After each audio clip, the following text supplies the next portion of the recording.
Hey guys, welcome back again to our fresh video. तो friends, private candidates के regarding कुछ official updates आ रहे हैं जो कि मैं आपके साथ शेयर करने वाला हूँ इस वीडियो में। तो फ्रेंड्स, जैसा कि आप देख सकते हैं, मैं ट्विटर हैंडल पे आ चुका हूँ। तो फ्रेंड्स, आप देख सकते हैं यहाँ पर ब्रेकिंग एग्जाम फॉर प्राइवेट पत्राचार compartment students will not be cancelled. CBSE से it does not have the desired records to prepare result for such students based on the assessment policy.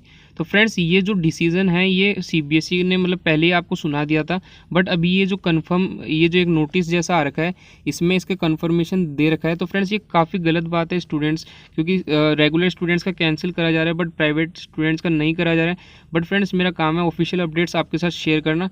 तो ये जो नोटिस है वो मैं आपके साथ शेयर करने वाला हूँ। एंड जो ये सेम नोटिस है वो आपको सीबीएसई की वेबसाइट पे कल तक देखने को मिल सकता है, क्योंकि आज हॉलीडे होने के कारण इसलिए सीबीएसई की वेबसाइट पे ये नहीं है। तो फ्रेंड्स, इसको मैं आपको शॉर्ट में बता देता हूँ ये अपडेट। तो फ्रेंड्स, आपको ज़्यादा समय नहीं लेते हुए ये नोटिस मैं आपको शॉर्ट में बताने की कोशिश करूंगा। तो फ्रेंड्स, पहले तो बता रखा है कि इसमें दो टाइप के स्टूडेंट्स होते हैं, रेगुलर एंड प्राइवेट, तो जो कि आपको पता ही होगा। एंड यहाँ पर लिख रखा है कि जो प्राइवेट कैंडिडेट्स है, जैसे कि यहाँ पर पत्राचार और यहाँ पर आपके जो कंपार्टमेंट इंप्रूवमेंट एडिशनल सब्जेक्ट के जो स्टूडेंट्स होते हैं वो प्राइवेट कैंडिडेट्स में आ जाते हैं।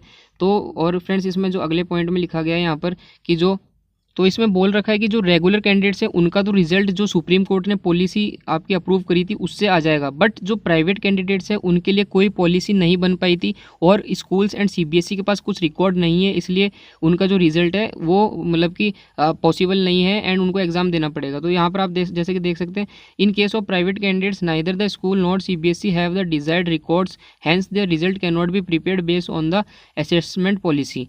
तो फ्रेंड्स, ये पहले पॉइंट में बताया गया है। तो फ्रेंड्स, इस नोटिस में एक तरह से सीबीएसई ने रिप्लाई दिया है जो स्टूडेंट्स मतलब ट्वीट कर रहे थे एंड जो अपने डाउट्स एंड जो अपने कंसर्न है कि हमारे एग्जाम क्यों नहीं कैंसिल हो रहे, तो उसका एक तरह से सीबीएसई ने रिप्लाई दिया है। बट फ्रेंड्स, ये काफ़ी गलत डिसीजन है सीबीएसई का एग्जाम कंडक्ट कराना ऐसी सिचुएशन में। नहीं फ्रेंड, जो सेकंड पॉइंट है उसमें सीबीएसई ने काफ़ी विस्तार से बताया है, जैसे कि इसमें लिख रखा है कि जो रेगुलर कैंडिडेट्स हैं उनके तो जैसे unit test, mid term examination, pre board examination, इस टाइप की जो एग्जामिनेशन है वो कंडक्ट कराए गए थे। And however in case of private candidates no record based on which their assessment could be done without conduct of examination as done in the case of regular students is available and the tabulation policy can not be implemented.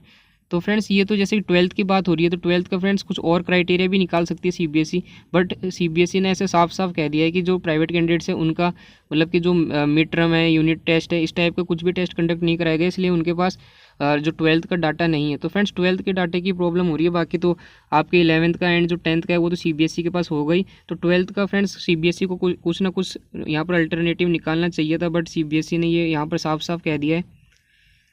And friends, next point में भी जो ऐसा कहा गया है कि जो supreme court में काफ़ी सारी जो हियरिंग्स हुई थी एंड जो आपके यहाँ पर जो पॉलिसी थी वो एप्लीकेबल नहीं हो पाई थी। तो आप जैसे देख सकते हैं, the issue of private candidates was also discussed in honourable supreme court of India and thereafter policy was decided wherein written examination will be held for declaring result of private candidates. This issue was discussed in details and court has agreed to with all petitioners. तो friends, supreme court ने भी आपके जैसे तो friends, next point में ऐसा बोला गया है कि जो रेगुलर कैंडिडेट्स एंड जो प्राइवेट कैंडिडेट्स हैं उनके लिए एक कमेटी बनाई गई है अलग अलग। तो फ्रेंड्स, जैसा कि आप देख सकते हैं, the tabulation policy for assessment of results was framed bye a committee looking into all aspects of regular and private candidates. तो फ्रेंड्स, ऐसी कमेटी का क्या फ़ायदा है जो मतलब एक कॉमन क्राइटेरिया रिलीज़ ना कर पाए रिजल्ट देने का। तो ये जो ऐसा मतलब बोला गया कि एक कमेटी भी आपके लिए बिठा रखी है प्राइवेट कैंडिडेट्स के लिए सेपरेट। एंड जो नेक्स्ट पॉइंट है, इस अब यहाँ पर जो सीबीएसई है वो अब कंक्लूजन दे रही है कि the board will conduct the exam for private category of students between 16 August 2021 and 15 September 2021 and their result will also be declared in the minimum possible time to avoid any difficulty to them in admission in higher education. The notification in this regard will be issued soon. तो friends, जो notification है वो भी अभी जल्दी दिया जाएगा कि आपकी date sheet and admit card से रिगार्डिंग। तो फ्रेंड्स, हालांकि मैंने एडमिट कार्ड का आपको बताया था प्रीवियस वीडियो में कि जो फर्स्ट वीक ऑफ अगस्त में रिलीज़ होने के बाद मेरे को बताई गई थी सीबीएसई ऑफिशियल के द्वारा। और वहीं फ्रेंड, जो मोस्ट इंपॉर्टेंट यहाँ पर जो लास्ट पॉइंट है जो कि मतलब सीबीएसई ने थोड़ा बहुत पॉजिटिव बोला है कि जो यूजीसी है, जिससे मतलब जो यूनिवर्सिटी के एडमिशन्स में भी आपको हेल्प मिलेगी। तो आप जैसे कि देख सकते हैं, UGC and CBSE are looking into the interest of all the students and UGC will be synchronizing admission schedule based on the result of these students as it was declared by UGC in 2020। मतलब कि जब सभी students के मतलब result आ जाएंगे तो सबको बराबर ट्रीट करा जाएगा, ऐसा यहाँ पर बोला गया है इस पॉइंट के हिसाब से। तो फ्रेंड्स ये एक नोटिस आया था तो मैंने सोचा आपके साथ शेयर करता हूँ। सीबीएसई के ऑफिशियल साइट पे भी आपको जल्दी देखने को मिल जाएगा। और आपके अगर कुछ डाउट्स रहते तो आप कमेंट्स में पूछें, और मैं सीबीएसई ऑफिशियल से आपको अपडेट देते रहूँगा कि कब आपके एडमिट कार्ड आएंगे एंड कब आपका आगे का प्रोसेस होने वाला है। तो फ्रेंड्स इस वीडियो में इतना ही। Take care and bye.